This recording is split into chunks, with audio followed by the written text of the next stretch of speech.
السلام عليكم ورحمة الله وبركاته. أدبني السلام يا دمانتين بارتيدا قالقة. This is Grand Online Academy. Today we'll start from page 161. بقى بقول يلحن يكو أيون كسي بلابنا لحن يلبا إلا إن كنا مينا chapter كا. مركا chapter كا أيون كسوتش نيوحها apologies يا regret. مركا بحقوما مينيسو. كاسين كسوتشني. مركا هالكي بين كسي وضنا. It happens. horta waxaan aad ugu mahadnaqayaa ardaydii sida wanaagsan uga soo shaqaysay casharka ardaydan ka soo shaqeyna please make sure to work hard dadaala xaaja abaas loo gaara okay there is no way you can learn English without working hard ilaa xoog u shaqayso ummad English ka baran kartaa marka soo dadaala dadaalkiina kordhiya waaye it happens waxaad isticmaashaa marka ay qof wax ku dhacaan laakiin ay very common tahay in dadka dhan ku dhacdo okay salahan qofkii shaqada ku cusbaa khalad buu galay wuxuu I'm very sorry I'm very sorry about that don't worry it happens waxba dhibaato ma jirto arrinkan waa arrin dhaca oo caana marka ha ka baqanin waaye say this when the other person has made a mistake that's common arrin caana markuu qofku sameeyo ama khalad caana and happens frequently to everyone qof walbana ay ku dhacdo I understand waan fahmi weyn arrinka. For more serious problems, you can add these phrases. These emphasize the fact that you consider the problem resolved and you don't want it to affect your relationship in the future. Way, marka I understand waan fahmi waxba dhibaato ma leh waan ku fahmi walaal marka qofkii wad niyadda u dejinaysaa kuwan waxaad isticmaalaysaa marka doonayso in arrinkan dhacay mustaqbalkiina aan waxba ka sababin markaas baad isticmaalaysaa let's forget about it arrinka aynu iska ilowno we'll say no more about it wax dambe ka odhan mayno we'll say no more about it waxba ka odhan mayno marka ma doonsid arrinkana inuu qofku kasii xumaado mustaqbalka we'll consider the matter closed waxaan ka soo qaadnaa arrinkaasi inuu sheeko tagtay oo arrin dhacay uu yahay I forgive you waan ku cafiyey you're forgiven cafis baad iga tahay unfortunately when you apologize the other person might still be angry marmarka qaar waxa dhacaysa qofkii adoo cafiyey buu haddana kusii cadhoon karaa and not want to accept the apology wuxuu doonayaa mana doonayo inuu kaa aqbalo apologyga ama maxaa la yidhahdaa apologyga Here are some examples of angry rejections of apologies. Apologies ka marmarka qaar dadka qaar baa sidan oo kale u diida. I am sorry for the way I treated you yesterday. Waan ka xumahay sidii aan shalay kula dhaqmay. You should be. Waa inaad raali geliso. Arrin xun baad igu samaysay. Marka qofkan waa qof calaysan. I'd like to apologize for the late delivery.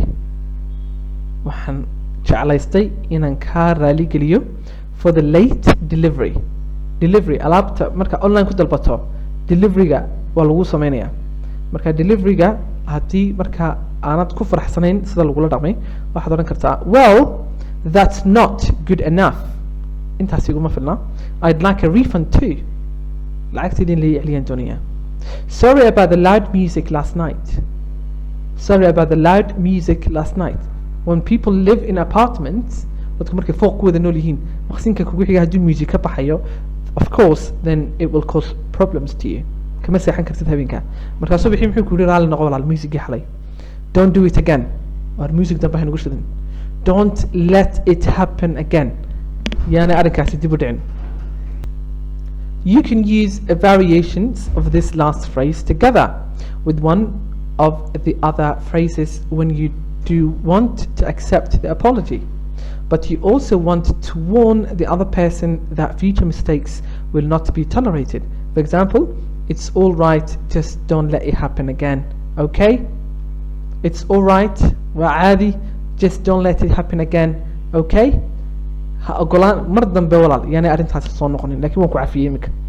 So you want to warn the person about the future.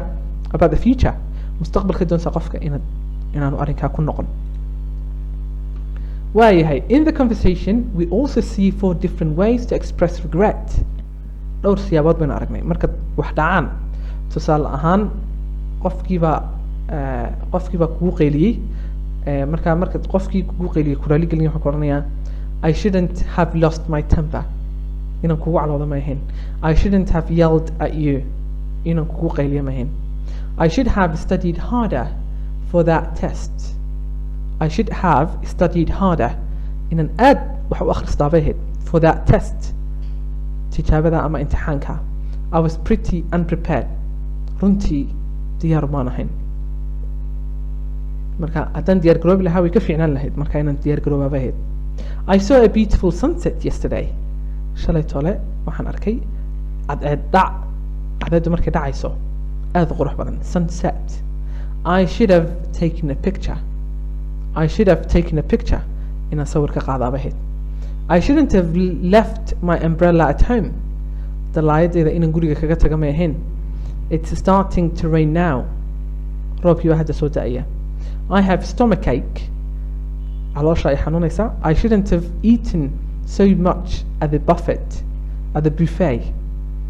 I shouldn't have eaten so much at the buffet may ahayn inaan aan wax badan cuno may ahayn marka buffet waa cunto badan hodaalkii adaa guranaya markaa cuntada diyaar garoobaya oo cuntadaada diyaarsanaya buffet ayaa loo yaqaanaa marka these are the pronunciation ways marka shoulda ayaa loogu dhawaaqaya shouldn't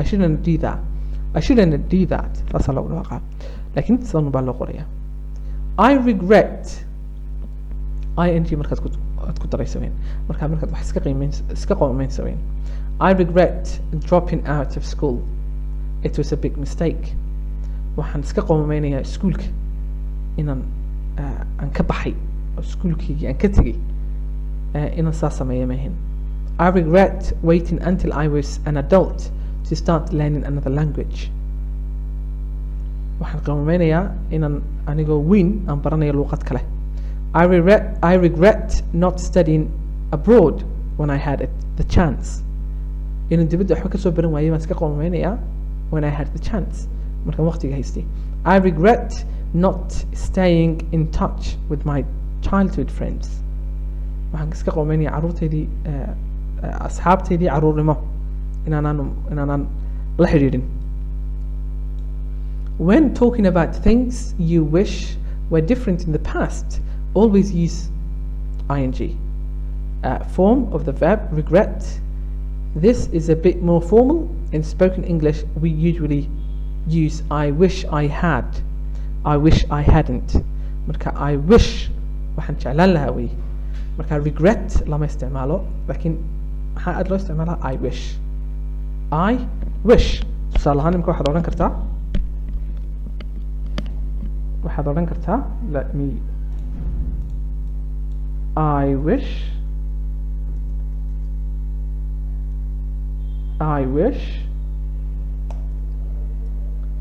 I had a good connection with my childhood friends waxa fiicnaan lahayd ama I wish I had a good connection with my childhood friends asxaabteydii caruurnimo inaan aad ula xidhiidho marka tana maxay noqotaa I wish I'd start taking dance lessons years ago I wish marka I wish waa waxaad dooni lahayd alla fiicnaan lahayda inay saasi dhacdo marka waxaan oo dhan waa qoomama weeyaan I wish I hadn't broken up with my high school boyfriend but I was young and immature I wish I hadn't drunk a whole bottle of wine yesterday now I have a terrible hangover hangover is a type of headache that you feel when you drink too much inagana uma badna laakiin dadka qaar markay khamri badan cabaan ayay arrinkaasi ku dhacaa if only plus past perfect kana waa la isticmaalaa this phrase is often used as an exclamation if only I'd invested in Apple computers 20 years ago if I had I'd be rich today if only I'd invested alla kaliya haddaan maal gashan lahaa Apple computerska Appleka 20 years ago 20 sano ka hor if I had haddaan saa samayn lahaa I'd be rich today, maanta waan taajir baan ahaan lahaa. If only I'd known you were coming, I would have made dinner. waxaan kuu samayn lahaa casho. If only I'd been so shy in college, I'd probably would have had a lot more fun. If I couldn't sleep at all last night, if only I hadn't watched that horror movie before going to bed. Okay? Marka, if only plus past perfect is often followed by imagining what would have happened if your action in the past had been different, as in the first 3 examples. Marka inta badan kan lama isticmaalo, qoomamo badan oo sheegaysa xagga islaamkana qoomamadu ma wanaagsana. Marka do not use these ones, laakiin kuwan waa isticmaali kartaa. I wish I'd started. Saas oo kale. This is the last page. You finished lesson 18. Today's speaking task. Maanta maxaa laydinka doonayaa? Record your voice. Record your voice. Speaking task is to record a voice message telling me one thing you had to apologize. Hal shay ood qomamayso. Apologize. Aad qofka raali gelinayso iisoo sheeg. And 1 or 2 regrets you have. Iyo 2 qomamood hayso. Describe the situation and try to use some of the phrases from the lesson. Ashirka waxaan ku baranay ayaad welibana aad halkan ku eegaysaa. Next time we'll start lesson 19, but make sure that you do the lesson. Make sure that you read this. Regrets and also apologies are a very common thing in spoken English. And you follow this lesson, then it will help your spoken English. Thank you very much, my dear students. Assalamu alaikum wa rahmatullahi wa barakatuh.